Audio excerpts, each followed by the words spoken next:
Abdelkader est la grande figure de l'Algérie et au XIXe siècle de l'islam. Il est né en 1808 dans le village d'El Guelna, situé à proximité de Mascara, à 100 km d'Oran, dans l'ouest de l'Algérie. Et il se trouve qu'il appartient à un milieu assez particulier, puisqu'il descendrait directement du prophète. Son père, Mouhiedine, est une très très grande figure de la région, c'est un cheikh extrêmement respecté. Et le jeune Abdelkader, ce qui signifie le serviteur du puissant, a un don. Véritablement, il a un don, puisqu'à 5 ans, il sait déjà lire et écrire, et il demande à son père de faire le Hajj, le pèlerinage de la Mecque. Imaginez qu'à 18 ans, il a déjà accompli ce fameux pèlerinage. Alors, il va entrer dans l'histoire à la suite de la conquête française de l'Algérie à partir de 1830. En 1830, le roi Charles X, qui connaît de très très grosses difficultés intérieures, son pouvoir est extrêmement contesté, la Restauration, va se servir d'un prétexte, un affront fait par le gouverneur en fait de l'Algérie pour le compte du sultan de Constantinople, puisqu'à l'époque, l'Algérie dépend, en fait, est une dépendance du sultanat d'Istanbul, de Constantinople, va profiter donc d'un affront pour lancer une conquête, l'expédition d'Alger, 1830. Et à partir de cette expédition punitive d'Alger, les Français vont se lancer dans la conquête de l'Algérie. Et Mouhiedine, le père donc du jeune Abdelkader, va fédérer les tribus de l'Ouest algérien. Malheureusement pour lui, il va mourir très très tôt, au moment de cette rébellion de l'Algérie. Et les autres chefs de tribu vont voir ce jeune homme, il est né en 1808, imaginez, donc il est extrêmement jeune à l'époque, il a 23 ans, et ils vont être séduits par son discours. Et c'est Abdelkader qui va mener le djihad contre les Français. Il va se lancer donc dans une guerre pour essayer de chasser l'occupant.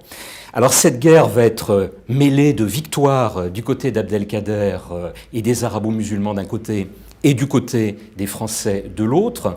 Des scènes assez terribles se passent durant cette guerre. C'est le maréchal Bugeaud qui est envoyé par le roi Louis-Philippe sur place. Sont restés tristement célèbres les enfumades à l'égard de certains guerriers algériens. Et de l'autre côté, certains chefs, les seconds, les lieutenants d'Abdelkader, se livreront également à quelques exécutions de prisonniers. Mais par contre, un profond respect des chefs les uns vis-à-vis des autres. Bugeaud, par exemple, considère qu'Abdelkader est un véritable génie. Il utilise à plusieurs reprises cette expression dans sa correspondance, y compris avec le roi Louis-Philippe. On le compare au sein de l'armée, le général Lamoricière, qui est l'un des seconds de Bugeaud, avec Jugurtha, qui avait lutté contre les Romains. Donc vous voyez, un grand respect. Et inversement, Abdelkader a du respect pour un certain nombre de chefs, de commandants de l'armée française. Alors je le disais, des batailles qui, pour les unes, sont victorieuses, pour les autres, sont un échec pour Abdelkader. Et finalement, en 1837, est conclue une convention de paix qui va reconnaître à Abdelkader la souveraineté sur une partie du territoire algérien. Il va constituer un État, il est le chef de cet État, alors État qui présente la particularité d'avoir une capitale, mais une capitale qui est assez mobile. C'est la fameuse Smala d'Abdelkader, il se déplace pour éviter justement éventuellement d'être pris par ses adversaires. La guerre va finalement reprendre. En 1837, on ne sait pas trop qui est le véritable fautif de cette reprise des hostilités. Est-ce que ce sont les Français? Est-ce que c'est l'émir Abdelkader? Toujours est-il que pendant 6 ans, là encore, victoire d'un côté, victoire de l'autre, jusqu'à une trahison qui va livrer en 1843 la Smala, la capitale d'Abdelkader, au duc d'Aumale, qui est le fils en fait de Louis-Philippe et qui est avec le maréchal Bugeaud le commandant des troupes françaises. Abdelkader se réfugie au Maroc, voisin. Le Maroc est indépendant, lui, par rapport au sultan de Constantinople. Et il va être trahi par le souverain du Maroc, qui va se retourner du côté du roi Louis-Philippe. Et au bout du compte, en 1847, très peu de temps d'ailleurs après une très très belle victoire qu'avait remportée Abdelkader, qui s'appelle la victoire de Sidi Bel Abbès, eh bien, il est contraint parce qu'abandonné par un certain nombre de ses lieutenants, d'autres ont été faits prisonniers, d'autres ont été vaincus et tués, il se livre au duc d'Aumale avec l'espoir qu'un aman en fait est conclu, il obtiendra ce qu'il souhaite, c'est-à-dire une sauvegarde et puis un passeport qui va lui permettre de se réfugier en terre sainte d'islam. Il envisage de se rendre à la Mecque, à Médine ou à Damas pour y finir ses jours. Et malheureusement, le roi Louis-Philippe ne va pas tenir son engagement, c'est-à-dire que cette reddition dans l'honneur a lieu en décembre 1847. Un bateau emmène Abdelkader vers ce qu'il croit être l'Orient, et pas du tout. La destination, c'est la France, c'est l'enfermement, à partir de février 1848, au fort de l'Amalgue, à Toulon. Simplement, si j'ose dire, Louis-Philippe n'emporte pas cette trahison au paradis, puisque quelques semaines plus tard, il est renversé, et la République s'installe. Alors dans les rangs républicains, on hésite. Certains voudraient libérer Abdelkader, ne serait-ce que parce que c'est la monarchie de Juillet et donc Louis-Philippe qui l'a fait arrêter. Et d'autres, au contraire, considèrent qu'il est trop dangereux, que la rébellion pourrait reprendre. Il est devenu une figure symbolique en Algérie s'il était libéré. Et que va décider la République? Elle va envoyer un jeune commissaire de la République, c'est-à-dire un jeune préfet, pour le voir. Il s'appelle Émile Ollivier, il est le plus jeune préfet de France, 23 ans, un républicain authentique, pour discuter avec Abdelkader. Émile Ollivier est séduit par la personnalité d'Abdelkader. Il conseille que la République, elle s'honorerait, libère Abdelkader. Mais pour des considérations, on va dire, assez politiciennes, il ne va pas l'être libéré. On va simplement, je dirais, faciliter son emprisonnement, adoucir son emprisonnement, en l'envoyant au château d'Henri IV à Pau. C'est très intéressant parce que Abdelkader ne connaissait pas l'Occident avant cet emprisonnement. Il a découvert la France en débarquant sur le littoral provençal. Et là, il va découvrir des merveilles sur le trajet qui va l'emmener de Toulon jusqu'à Pau. Et il va se dire, mais les Français ont tout chez eux. Pourquoi est-ce qu'ils ont attaqué l'Algérie? Nous sommes des gens pauvres, nous sommes des bédouins, nous n'avons que le désert, et eux ont des richesses absolument inouïes, ont un climat favorable. À Pau, comme je le disais, sa captivité est adoucie. Il obtient la possibilité de recevoir les grandes figures politiques du pays.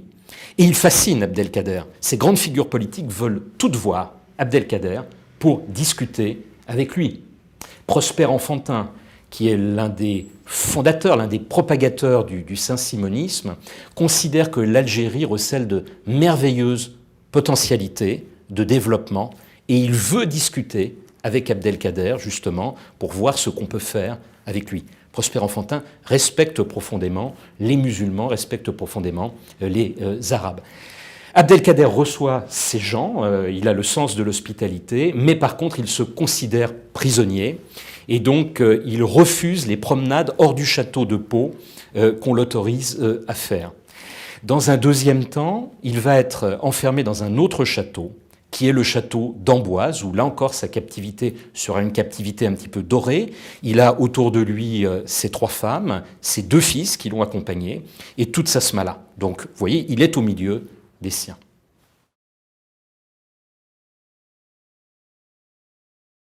Le contexte français de 1848 est un contexte très troublé. Une république s'installe, une république qui veut une colonne vertébrale et qui finalement, dans sa constitution, va inclure pour la première fois dans notre histoire l'élection d'un président de la République au suffrage universel masculin. Et qui va être élu le 10 décembre 1848? Louis-Napoléon Bonaparte, qui est le neveu de l'empereur Napoléon. Il va être élu absolument triomphalement.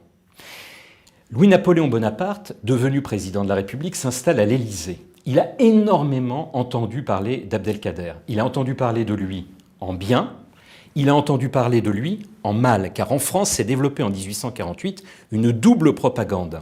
Abdelkader, le valorisé, s'est montré que les Français ont vaincu un très très grand chef de guerre. Donc vous avez une grande propagande qui glorifie en fait Abdelkader, qui le présente comme un grand seigneur de la guerre. Et puis à l'inverse, il incarne aux yeux des Français un arabe, un musulman, et on connaît mal la civilisation arabo-musulmane en France, et donc il y a une forme chez certains membres de l'élite française de l'époque, il faut le dire, de mépris à l'égard d'Abdelkader.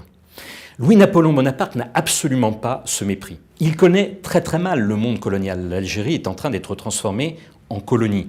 Simplement, il est saint-simonien. Il a lu les écrits de Prosper Enfantin, et il a vu que nous avons affaire là à une très très grande civilisation et de belles potentialités en Algérie. Il va réunir en janvier 1849, 2 mois seulement après avoir été élu président de la République, un conseil au sein duquel va figurer le maréchal Bugeaud, ainsi que son ministre de la guerre, le général Rullière. Et il va leur demander s'il ne serait pas bon de libérer l'émir Abdelkader. Et unanimement, ils vont lui dire « L'émir Abdelkader est une grande personnalité, peut-être faut-il encore adoucir sa captivité. En revanche, il est devenu un symbole, il faut le maintenir en captivité. » Alors il faut savoir que le président Louis-Napoléon Bonaparte, dans ses premiers mois de sa présidence, n'a pas les mains libres.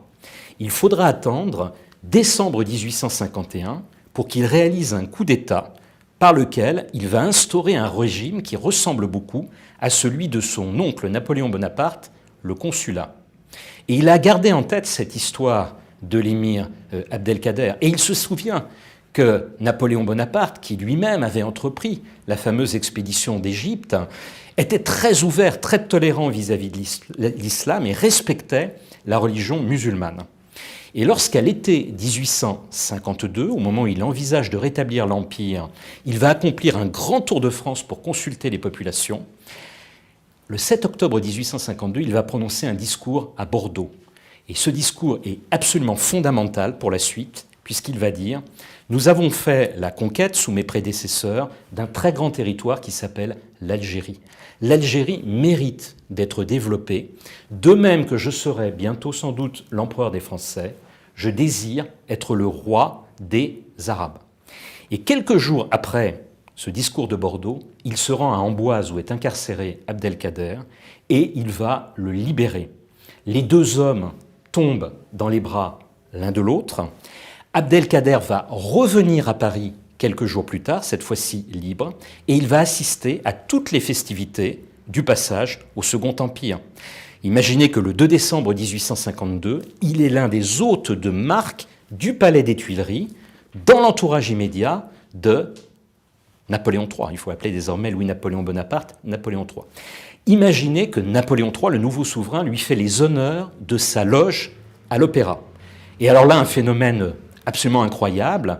Apprenant qu'Abdelkader sera aux côtés de Napoléon III dans la loge de l'Opéra, on raconte qu'au marché noir, les places de l'Opéra se sont vendues très très cher. Tout le monde voulait voir ce fameux émir dont on parlait énormément. Abdelkader, qui a beaucoup entendu parler de l'oncle de Napoléon III, Napoléon Ier, demande à voir son tombeau aux Invalides. Il demande également à participer à une revue militaire à Satory. À cette occasion, Napoléon III lui offre un magnifique cheval blanc et il sera à ses côtés lors du défilé. Et puis Napoléon III tient sa promesse, il accepte que l'émir Abdelkader s'installe en Orient et il va aller s'installer à Brousse pendant quelques années.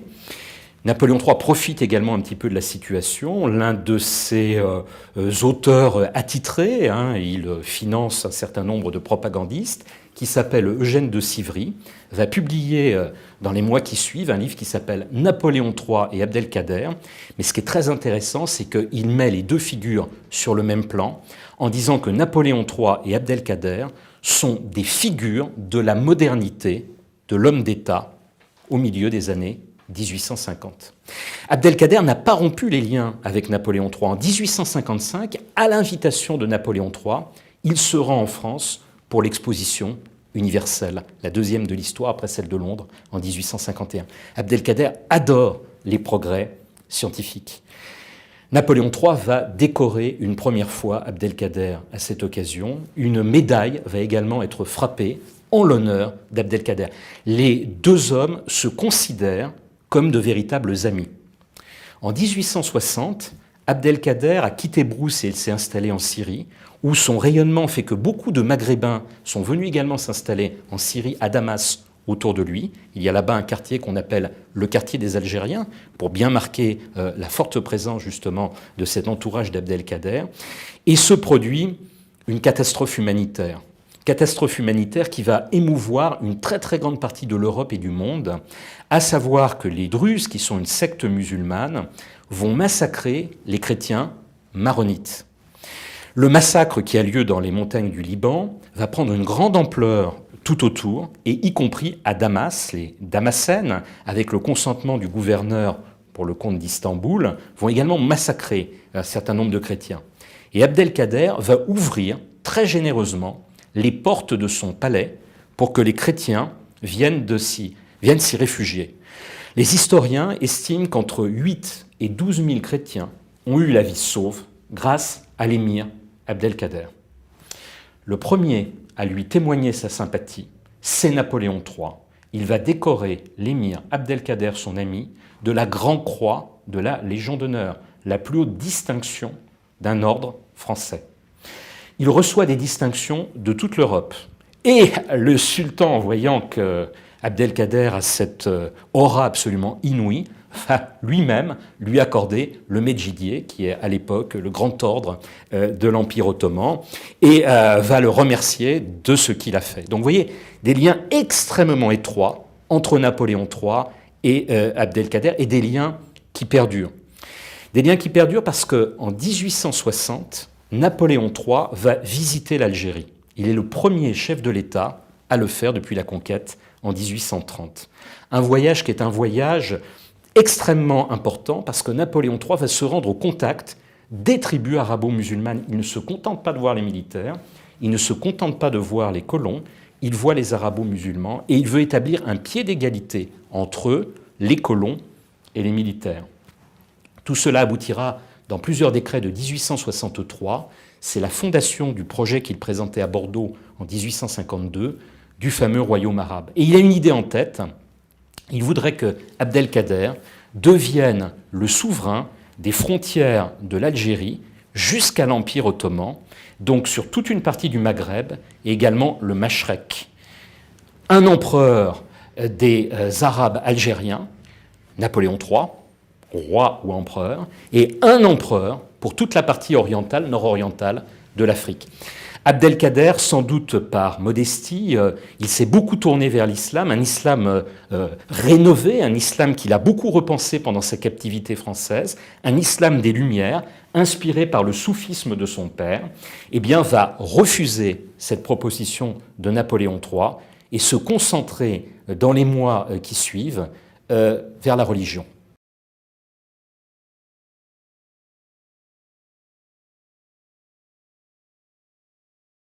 Abdelkader, à partir des années 1860, s'est profondément tourné vers la religion, mais il a gardé le contact avec la France. Il reviendra en 1867 pour visiter une nouvelle exposition universelle à Paris. Il sera très ému de la chute de son ami l'empereur Napoléon III en 1870, continuera à entretenir des liens avec la République, même si, lorsque cette République deviendra extrêmement laïque et durcira son combat par rapport à la religion catholique, il comparera la religion catholique avec le sort de l'islam, il se détachera quelque peu de cette République. Abdelkader a une aura absolument inouïe dans le monde musulman et arabe, mais en particulier en Algérie. Il a demandé à être inhumé dans le grand cimetière de Damas, à côté du lieu où venait méditer Ibn el-Arabi, qui est un grand soufiste du Moyen-Âge et dont il s'inspirait profondément. Au moment de l'indépendance de l'Algérie, Abdelkader, qui est un véritable symbole de la lutte contre l'occupant français et du patriotisme, eh bien, le gouvernement FLN de l'Algérie va demander et obtenir le rapatriement de sa dépouille depuis Damas jusqu'à Alger. Il va être inhumé au cimetière El Aya. Il va y avoir une grande statue d'Abdelkader qui va être placée sur l'une des grandes places du centre d'Alger. Mais il y a un autre Abdelkader, c'est l'Abdelkader musulman, le soufi, qui est important. Et le FLN, pendant très longtemps, taira cet aspect religieux d'Abdelkader. Parallèlement, en France, Abdelkader bénéficie d'une aura qui, elle, s'est maintenue tout au fil de l'histoire. Mais une aura qu'on ne retrouve pas forcément dans l'enseignement primaire, secondaire et même supérieur français. C'est davantage l'élite française qui a placé Abdelkader sur un piédestal, au point de nommer l'un des plus beaux paquebots français de la Compagnie Générale Transatlantique, le paquebot Abdelkader, au point de nommer un certain nombre de lieux symboliques français du nom d'Abdelkader. Abdelkader a une place dans le 5e arrondissement à Paris, il a une rue à Toulon, il a une rue à Lyon, il a une rue à Amboise. La République française a également édité un timbre à la figure d'Abdelkader. Alors pourquoi cela ? Parce que Abdelkader, en France, a été perçu par l'élite comme celui qui faisait le mieux le pont entre la civilisation arabo-musulmane et la civilisation occidentale. Tel est le message qu'a voulu laisser Abdelkader au regard de l'histoire. Au milieu des années 1850, il a écrit une lettre à tous les Français. Imaginez la modernité de la chose. Et dans cette lettre, que dit-il ? « Je suis pour que les civilisations travaillent entre elles et réfléchissent entre elles comment pacifier le monde entier. » Et il se désolait parce qu'il voyait bien ce qui allait advenir ensuite. C'est un visionnaire. Abdelkader, c'est d'une certaine façon un prophète. Il voyait bien des tensions naître et il disait « Malheureusement, je crains que le message que je porte ne soit pas entendu. » Alors il se trouve que depuis quelques années, le travail des historiens y contribue énormément, mais également celui de fondation. La figure d'Abdelkader est redécouverte, y compris, je dois le dire, en Algérie. On s'aperçoit qu'Abdelkader a un message, encore aujourd'hui au XXIe siècle, à nous porter. C'est un message de fraternité entre les civilisations.